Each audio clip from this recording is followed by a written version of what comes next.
Le ministère de délivrance. Georges Birch. Premier chapitre. Confrontation à Bornéo-Ouest. Le butin du puissant lui sera-t-il enlevé, et la capture faite sur le juste échappera-t-elle? Oui, dit l'Éternel, la capture du puissant lui sera enlevée, et le butin du tyran lui échappera. Je combattrai tes ennemis, et je sauverai tes fils. Ésaïe 49, versets 24 et 25. La salle était remplie de païens. Ils étaient là pour assister à l'initiation d'une jeune fille possédée par un démon à la sorcellerie. Je me trouvais légèrement devant et entre le sorcier et la jeune fille. Il se balançait et psalmodiait en rythme tout en tenant dans ses mains des castagnettes en cuivre. Le sorcier et la jeune fille étaient tous deux contrôlés par des esprits maléfiques. Elle aussi se balançait et chantait au même rythme.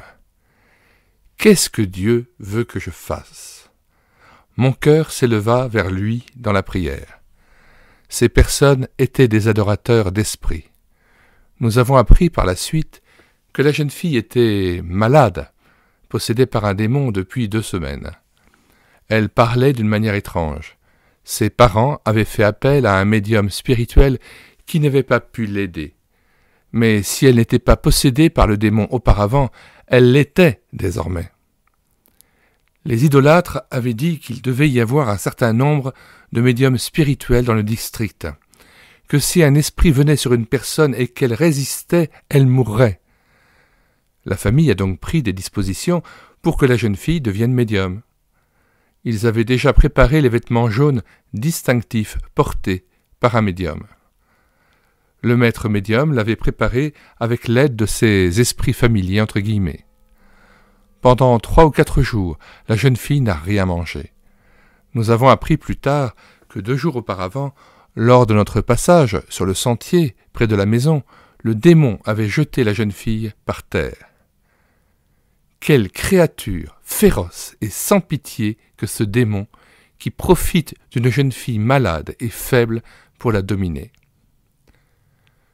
Comment suis-je arrivé à cette situation? Je crois que Dieu voulait que je sois là. La veille, lors d'une réunion chrétienne, le fiancé de cette fille, Kien Chunlin, m'avait parlé. Il m'a dit « Ma fiancée est possédée par un démon. Pouvez-vous venir chez elle et l'aider ?» J'ai répondu « Nous serions tout à fait disposés à l'aider, car notre Seigneur Jésus-Christ a donné à ses serviteurs l'autorité de chasser les démons en son nom. Mais nous ne pouvons pas y aller sans avoir reçu une invitation de son Père. » Kien répondit qu'il demanderait au Père de nous inviter. Le lendemain matin, Kien est venu nous dire que nous étions les bienvenus à la maison. Nous pensions que tout avait été arrangé, mais nous avons appris plus tard qu'il n'en était rien. Alors que nous approchions de la maison de Wu Ya-Ye, dont la fille Cloud était possédée par le démon, le fiancé de la jeune fille nous rejoignit à nouveau sur la piste alors qu'il venait de rentrer de la maison. Le pasteur Philip Chung s'est arrêté pour parler avec lui, tandis que le reste d'entre nous, 5 frères chrétiens et moi-même, avons continué. Kien ne nous a rien dit, mais il a dit à Philippe « Il est trop tard, nous ne pouvons pas partir, le médium spirituel est là en premier. Ils sont tous deux possédés par des démons et ils sont en pleine cérémonie d'initiation. » Philippe répondit « Non, il n'est pas trop tard, car le Seigneur a fixé l'heure. » Il exprima sa sympathie au jeune homme, et ils restèrent à parler pendant un certain temps. Nous sommes donc arrivés à la maison et nous sommes entrés. Le sorcier ou médium spirituel était là, à côté d'une table sur laquelle se trouvait son attirail. Du papier rouge avec des inscriptions, des guirlandes dorées, de l'encens, des bougies, etc. L'argent qu'il devait recevoir était enveloppé dans du papier rouge. Il ne m'est jamais venu à l'esprit que nous n'étions pas censés être là. La grande salle était remplie de païens. Cloud était en face du sorcier. Elle m'a dit par la suite que son cœur était rempli d'une haine brûlante à mon égard, et qu'elle avait souhaité avoir un couteau pour me tuer. J'attendais l'arrivée de Philippe. Je ne savais pas ce qui le retardait. J'avais parlé dans le dernier foyer et nous avions convenu qu'il prendrait la direction des opérations. Mais j'avais tellement pitié de cette fille détruite par Satan que je ne pouvais plus attendre. Je me suis tourné vers le sorcier et lui ai dit poliment « Li Sien Sang Ching Tso, monsieur, veuillez vous asseoir. » Il n'a pas fait attention à moi, mais a continué à chanter et à se balancer. Je l'ai alors pointé du doigt et lui ai dit en chinois « Esprit impur, au nom du Seigneur Jésus-Christ, je t'ordonne de te taire. » Il a immédiatement cessé de chanter et est allé s'asseoir au fond de la salle. Nous n'avons plus jamais entendu un seul mot de sa part. Vous remarquerez que mes propres paroles n'ont eu aucun effet. C'est lorsque j'ai ordonné au nom du Seigneur Jésus-Christ qu'il a dû obéir. Notre Seigneur était entré en action et il est le souverain Seigneur de tous. À ce moment-là, Philippe est arrivé et le père de Claude est également entré dans la pièce. Nous lui avons demandé s'il voulait que nous aidions sa fille en chassant le démon. Il a répondu qu'il ne savait pas. C'était une famille païenne. Il ne connaissait pas le Seigneur Jésus. Je lui ai dit que s'il continuait à suivre le diable, il finirait certainement en enfer, et que s'il mettait sa confiance dans le Seigneur Jésus, il lui donnerait la vie éternelle et qu'il pourrait délivrer sa fille et sauver toute la famille s'ils croyaient ensemble. Je lui ai dit qu'il était libre de prendre sa propre décision. Très rapidement, Wu Ya-Ye a pris sa décision et a dit « Oui, je veux votre aide. » Il a été encouragé en voyant certains de ses voisins qui avaient pris la décision de se convertir au Christ et qui étaient là avec nous. Nous lui avons demandé de dire au sorcier de partir. Wu Ya-Ye s'est approché du sorcier et lui a demandé de partir. C'était très courageux de sa part, car cela signifiait prendre position contre les coutumes locales et les esprits qu'il craignait et vénérait. Wu Ya-Ye se déclarait du côté du Seigneur Jésus-Christ et contre Satan et toutes les puissances des ténèbres. Il n'est jamais revenu sur sa décision. Le sorcier sortit par la porte d'entrée, la tête en l'air, très hautain, mais très vaincu. Il a fait le tour et est entré par la porte de derrière parce qu'il voulait voir ce qui allait se passer. Les chrétiens ont alors installé les bancs pour une réunion. Nuage, où Claude était assis à côté de sa mère. Philippe lisait et exposait la parole de Dieu. Il expliqua que Satan était l'ennemi de Dieu et de l'homme. Il raconta comment le Christ Jésus avait vaincu Satan par la croix sur laquelle il avait accompli notre rédemption, notre rachat.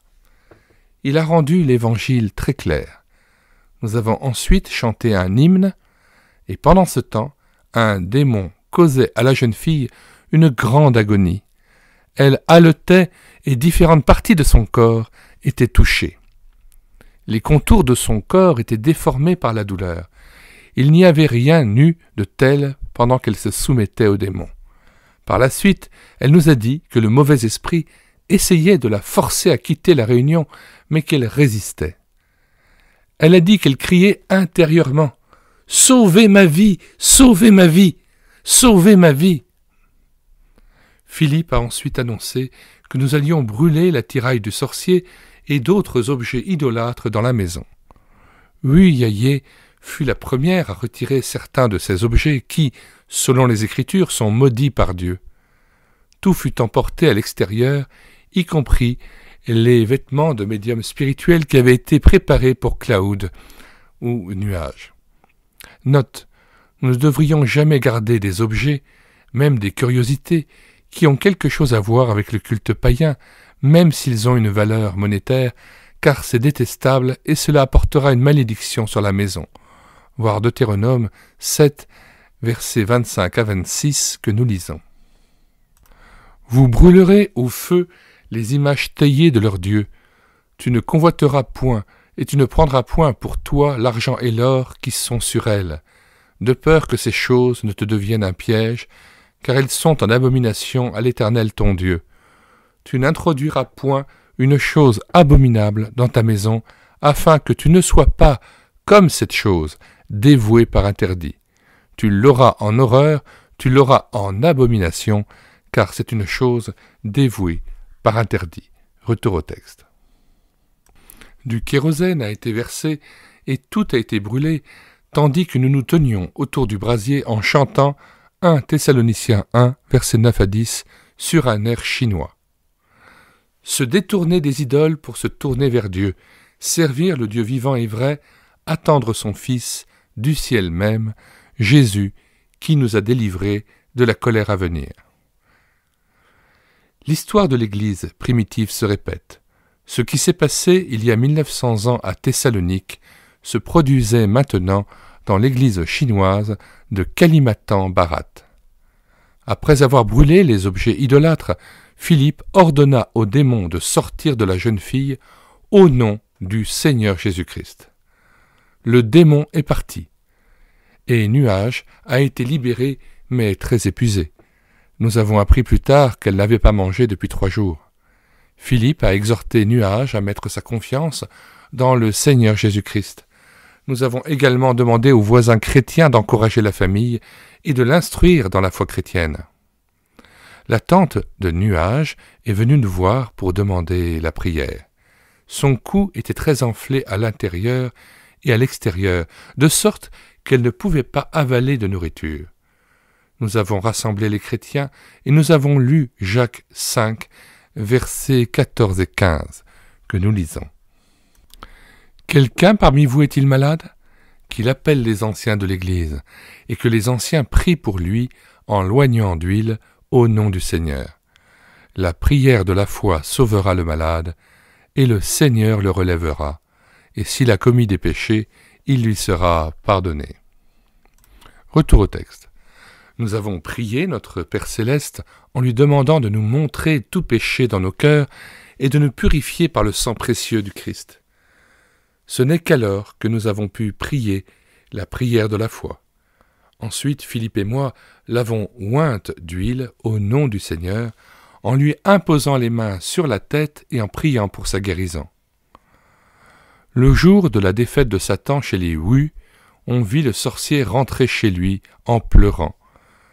Mais le lendemain, il est revenu à la charge.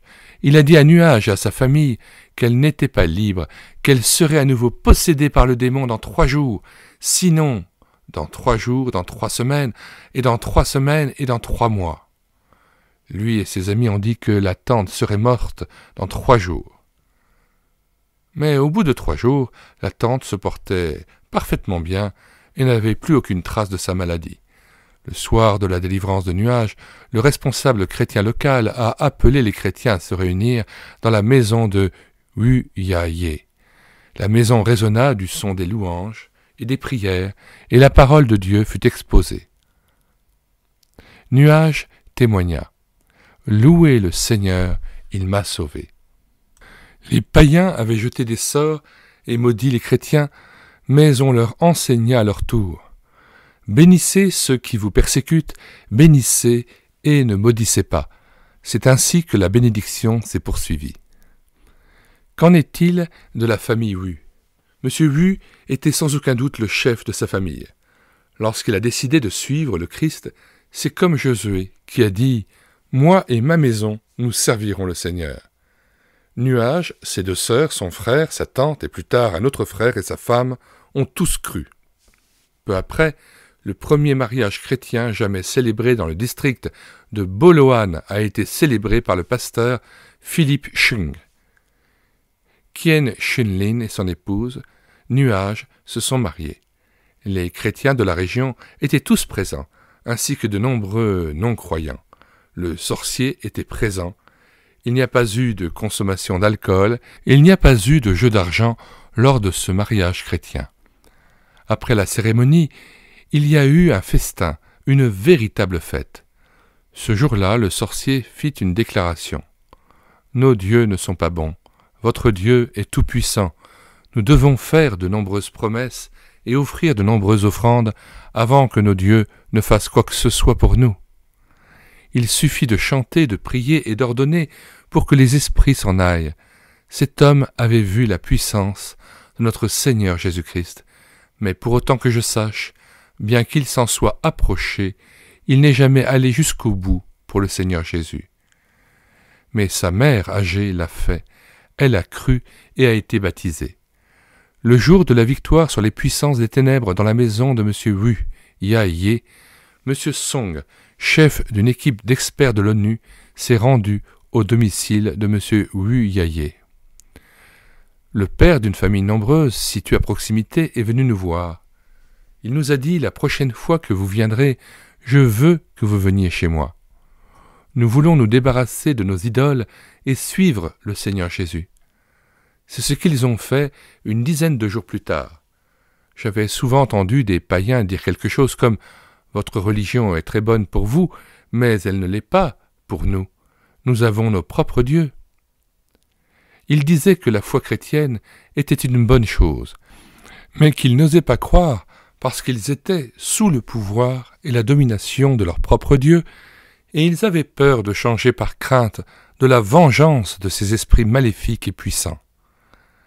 Mais maintenant, la famille Song avait vu dans cette confrontation entre Satan et le Seigneur Jésus-Christ que Satan avait été vaincu et que la puissance et l'amour du Dieu Tout-Puissant s'étaient manifestés.